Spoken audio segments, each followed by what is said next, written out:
हाँ जी, इनके बारे में ये भी कहा जाता है कि ये पानी के ऊपर चलते थे।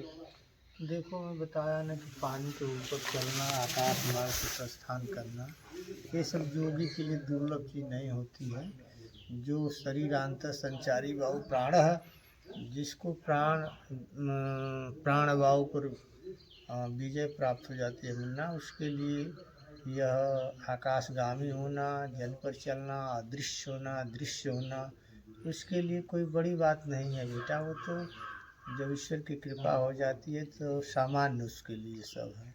जी। हाँ। और ये बाबा जी के बारे में ये कहा जाता है कि ये 12 जो फीट है इस मचान के ऊपर रहते हैं, तो ऐसा मतलब बेटा इसके पीछे कोई। जल में हमेशा रहते थे महाराज जी। हम्म, तो जल में 12 फुट जल के ऊपर मंच बना करके रहते थे।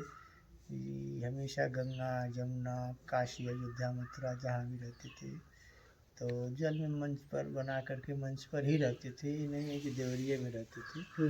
बनारस भी जाते थे, 80 कोस पार में सामने घाट को लगता था। तो जैसे और इनके बारे में। वहाँ भी नदी में ही बाबा रहते थे। तो ऐसा भी कहा गया है क्या कि ये 12 फीट पे ऊंचे पे इसलिए रहते थे ताकि अगर नीचे उतर के चले तो कुछ छोटे छोटे जो जीव जंतु हो उनको कोई हानि ना पहुंचे, या ऐसा कुछ। ऐसी बातें नहीं थी।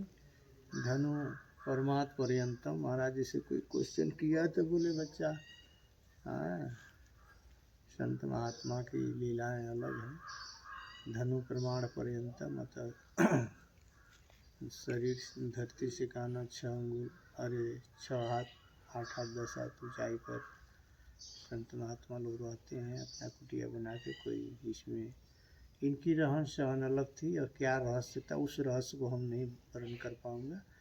वो बाबा जी की जीवनी थी, बाबा जी का वो रहस्यमय जीवन था बेटा। हाँ ये था देखा गया जो वर्तमान में देख रहे मंच, ऐसे ही मंच जल में बना करके बाबा हाँ रहते थे। काशी में चाहे अयोध्या है तो मथुरा में। अब उसमें क्या रहस्य था, और जल में ही ज़्यादा रहते थे, जलेश्वर बाबा के नाम से जाने जाते थे। और जल भगवान नारायण का स्वरूप होता है, इसीलिए बड़े बड़े ऋषि महर्षि प्राय करके गंगा जमुना के तट पर ही तप करते थे। और बाबा जी तो शाश्वत जल में ही रहते थे। नरम सेते नारायण, जल जो है ईश्वर का वाचक है, ईश्वर का स्वरूप है बेटा, इसलिए बाबा। ओके ठीक है। महाराज जी, अब बाबा जी के बारे में एक आखिरी सवाल, जैसे कि वो कहते हैं कि पूरे अपने जीवन अवधि में बाबा ने कोई अन्न नहीं खाया, सिर्फ जो देखिए कंदमूल फल बेटा, हैं। बाबा की जो संदर्भ में आपको आ रहे हैं तमाम लोग कहते हैं, जैसे बालक बोल रहा था उसमें लिखा हुआ कि रस पीते हैं ये करते हैं, वो लेखनी भी रस पीने वाला गलत है लिखा है। बाबा यादव करके उनका खान पान है, हम भी बड़े नज़दीकी रहे लेकिन उनके खान पान नहीं देखा बेटा करते हुए तो कैसे। हाँ योग में साधनाएँ हैं। महर्षि पातंजलि दर्शन शास्त्र में अपने लेख में अभिव्यक्त किया है, कंठकूपे क्षुत पिपाशा निवृत्ति है। अतः कंठकूप में संयम करने से योगी क्षुधा पिपाशा से रहित होता है। तथा इसी प्रकार से बाबू उपनिषदों में भी प्रतिपादन है, दुर्गा सप्तशती में प्रतिपादन है। खांग खिन खेचरी माँ भगवती कहती है कि मैं आकाश में रमण करने वाला मैं आह्लादनी शक्ति हूँ। वह शक्ति जिसको प्राप्त हो जाती है, उस माँ का जिस पर कृपा हो जाती है, उस नारायणी की जिस पर दया हो जाती है ना, उसके लिए संसार में कुछ दुर्लभ नहीं है।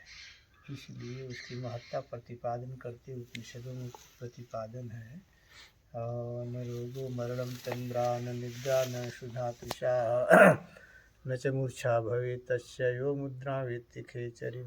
जिस विद्या के प्रभाव से न भूख लगे न प्यास लगे न निद्रा लगे न तंद्रा लगे, सा विद्या कथते खेचरी ही तक्ष के नापि द्रष्टव्यम विषम तस्य न सरपति। और तक्षक नाग डस भील तो भी उस साधक को, उस योगी को विष का असर नहीं होता। सा विद्या कथते खेचरी मृत्यु मातंग केसरी। और जिसका यमराज भी बाल बांका न कर सके उसे सब खेचरी कहते हैं। सबसे बड़ी खेचरी मुद्रा जो भी जन की मातरे।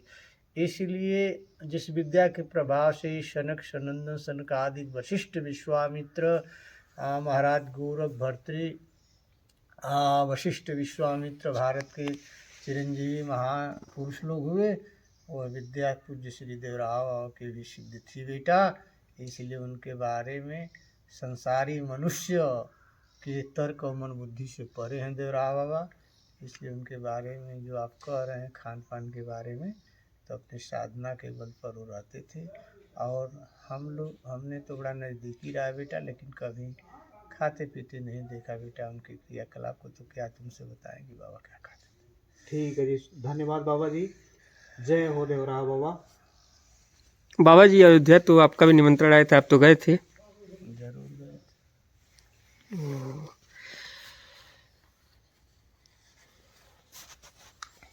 हो गया बहुत बोल दिया। हाँ जी, हाँ जी, बहुत एकदम हमारी बहुत